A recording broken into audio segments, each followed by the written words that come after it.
This happened over the course of 3 or 4 years when I was a kid. I can't remember exactly when I got the first one, but I started having this recurring, half-lucid nightmare maybe once every couple of months. From what I can remember, here's how it would go. I'd be lying down in bed, only the view wasn't from my first-person perspective. Instead, I'd be looking down at myself from the ceiling, like I was viewing my own bedroom through a security camera feed. The out-of-body dissociation always freaked me out. I'd try to float or swim towards my body, but I was never able to move beyond swiveling my head to look around the room.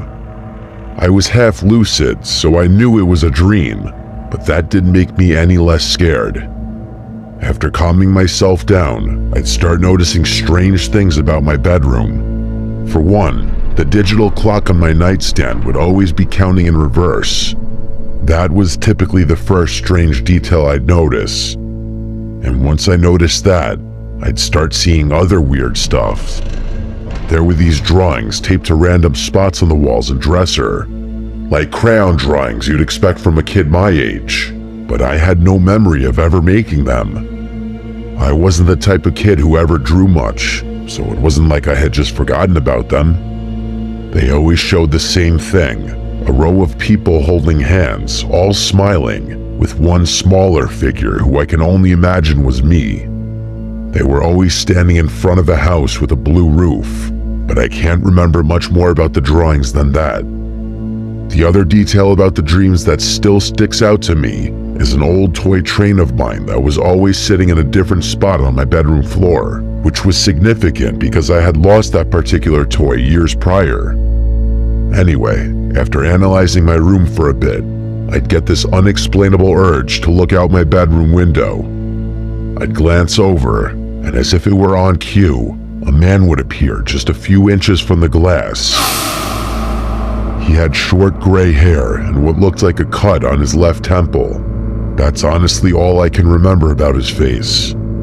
He would watch me sleep for a few seconds, then start clawing at the window like he was trying to open it from the outside. That's usually when I woke up. Sometimes I immediately ran to the window, and sometimes I was too terrified to even move. But I always ended up checking one way or another. I don't know what I thought I'd find. Maybe claw marks or a smudge from where his hand had been. But there was never anything there, or anyone for that matter. After the 4th time it happened, I finally told my parents. My mom told me that recurring dreams weren't that rare, especially at my age, and my dad chimed in to remind me that they were always just one room away if I ever felt scared. I nodded and acted like that helped, but it didn't. Not really.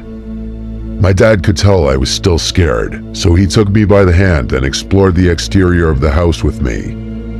There was no indication that anyone had been there. No footprints, no smudges on the window, nothing. Even so, that didn't calm my nerves as much as you might think. Keep in mind, this was about 1 year in, so I was having this dream roughly once every 3 months.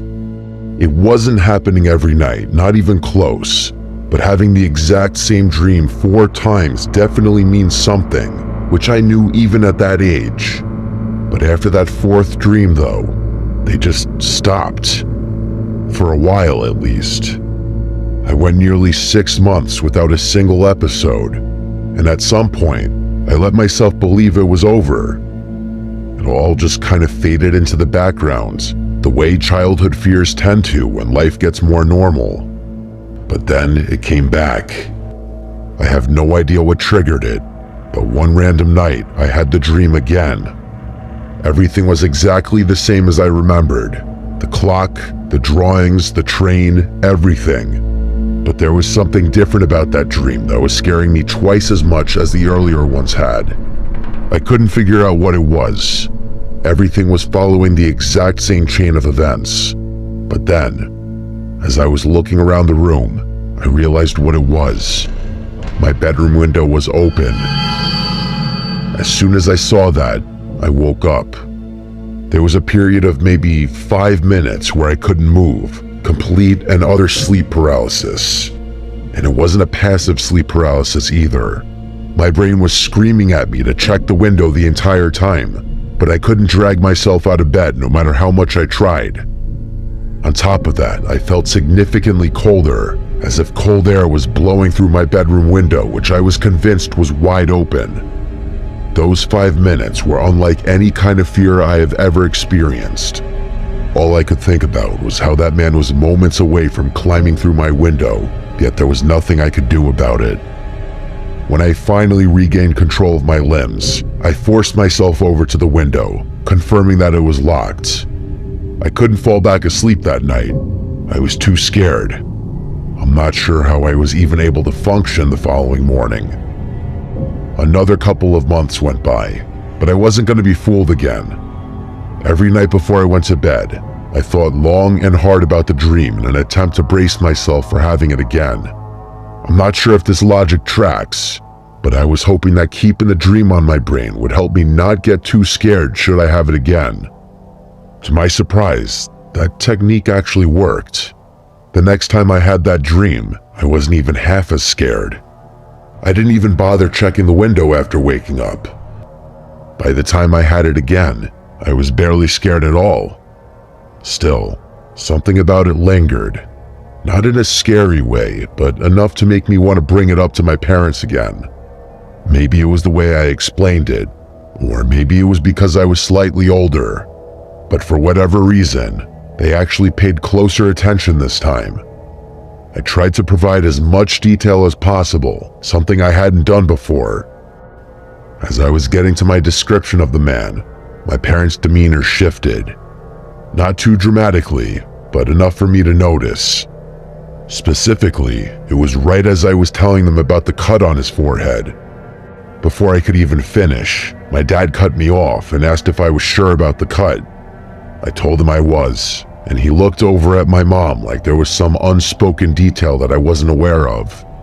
I asked my parents what was going on, and they assured me that everything was fine. Not wanting to upset them, I didn't inquire further. But from that point on, I started wondering if there was more to the story. As it would turn out, a few days after that conversation, my parents sat me down and came clean. It wasn't some dramatic reveal or anything. They just said there was something they wanted to tell me. My mom did most of the talking. Apparently, when I was really little, like too young to even remember, there was a man named Brian who used to watch me sometimes. They always referred to him as Uncle Brian, but he wasn't actually family, just a close friend of my dad's from college. I guess he was around a lot when I was a baby and a toddler, especially during the times when both my parents were working full-time. But something happened. My dad didn't give details, just said that there was a falling out between them. Bad enough that they completely cut ties. He said he forbade Brian from ever coming near our family again, specifically from coming near me again. That was the end of it. I asked what caused the fallout, but they wouldn't tell me. They just repeated that it had nothing to do with me and that I didn't need to worry. The only other thing they told me, and this is what gave me a sick feeling, was that Brian had a noticeable scar on his forehead from a car accident he'd been in years before I was born. They didn't connect the dots out loud, but they didn't have to. I was old enough to make the connection myself. Later that night, after my mom had gone to bed, my dad lingered in the living room with me a little longer. I could tell he wanted to say more, like he hadn't been totally satisfied with how the conversation went earlier. After a few moments of silence, he told me his theory. He said he thought the dreams were my brain's way of processing something buried really deep, some memory from when I was little, before I could even form full sentences. He mentioned how close I apparently used to be with Brian, how I'd cry when he left the house, how I always wanted him to be the one to read me to sleep. My dad said he couldn't think of any other way I'd know about the scar on Brian's forehead. I didn't know what to make of that. I had no recollection of this Brian person whatsoever. Even now, I still can't recall a single memory with him in it. I had no choice but to move on with my life though, recurring dream or not. Another handful of months passed. I'm doing my best to describe the timeline as accurately as possible, but it's hard to remember exactly how much time passed in between each dream. That said, the frequency decreased after talking to my parents. I had the dream only once or maybe twice within the next year, but things took a very dark turn sometime in year 4. One night after waking up from the dream, I glanced over at my window, just out of habit, and this time, I actually saw something move. It was just a flicker, but I was 100% sure something had just moved from right outside my window. And just like that, all the fear I had spent years trying to prevent came rushing back. It was actually worse. I jumped out of bed and screamed for my parents, who took me very seriously. My dad sprinted outside in his bare feet while my mom held me tightly. Eventually, my dad came back and started whispering stuff to my mom. They told me to stay put while they called the police. I listened to them and stayed in their room, although I don't remember ever hearing any sirens or other voices besides theirs that night. My dad insisted everything was fine and that the police were going to take care of things. The next day, he confessed to me that he had seen what he thought were extremely faint footprints underneath my bedroom window. I asked him if he thought it was Brian, and he said that was impossible, since they had moved and Brian didn't know where we lived. My dad promised me that nothing bad was going to happen ever, and he would turn out to be right. I never had that dream again. My parents don't like talking about this incident, and I can see why. I'm still yet to get a straight answer out of them, but I've since stopped trying. What I can't wrap my head around is the sickening thought that every time I had that dream, there really was someone outside my window watching me. Was it really plausible that someone had been periodically stalking me for 4 years?